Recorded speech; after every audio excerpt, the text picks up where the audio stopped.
Glory to God the Father and Son Yeshua Mashiach. 1 Kings chapter 13. Warning of the prophet. Just then, as Yerovam was standing by the altar to burn incense, a man of God came out of Yehuda, directed to Beit El by a word from Adonai.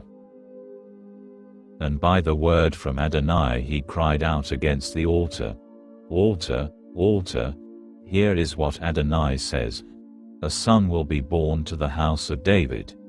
His name will be Yoshiyahu, and on you he will sacrifice the Kohanim of the high places who burn incense on you. They will burn human bones on you."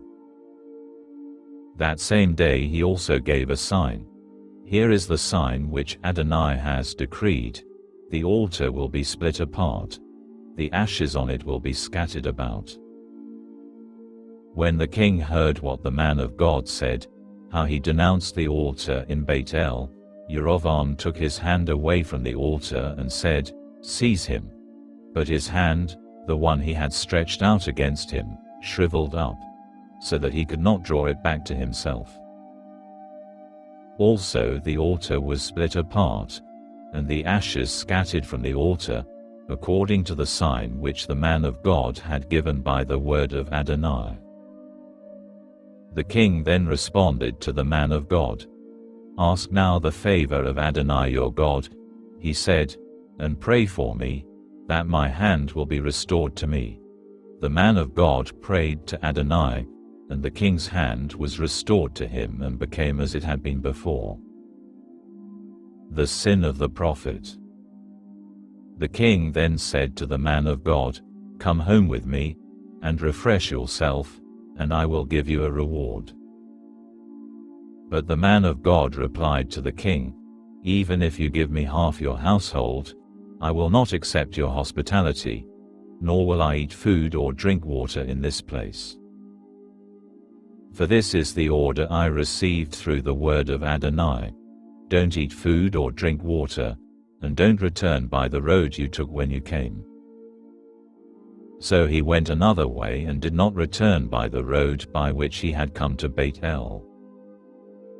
Now there lived an old prophet in Beit El, and one of his sons came and told him all the things the man of God had done that day in Beit El. Also they told their father what he had said to the king. Their father asked them, "Which way did he go?" For his sons had seen what road the man of God from Yehuda had taken. He then said to his sons, "Saddle the donkey for me." So they saddled the donkey for him, and, riding on it, he went after the man of God. He found him sitting under a pistachio tree and said to him, "Are you the man of God who came from Yehuda?" He answered, "I am." Then he said to him, "Come home with me and eat some food." He replied, "I cannot return with you or partake of your hospitality, nor will I eat food or drink water with you in this place. Because it was said to me by the word of Adonai, you are not to eat food or drink water there, and you are not to go back by the way you came."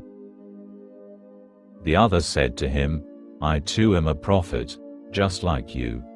And an angel spoke to me by the word of Adonai and said, 'Bring him back with you to your house, so that he can eat food and drink water.' But he was lying to him. So he went back with him and did eat food and drink water in his house. Judgment on the prophet. As they were sitting at the table, the word of Adonai came to the prophet who had brought him back.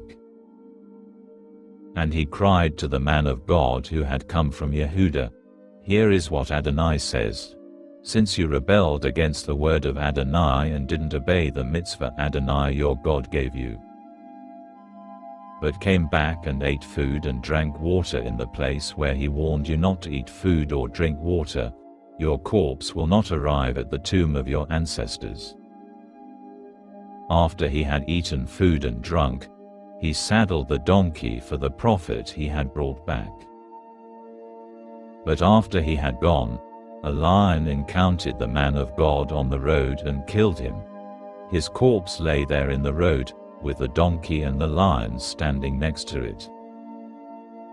In time, people passed by and saw the corpse lying in the road with the lion standing next to it, and they came and told about it in the city where the old prophet lived.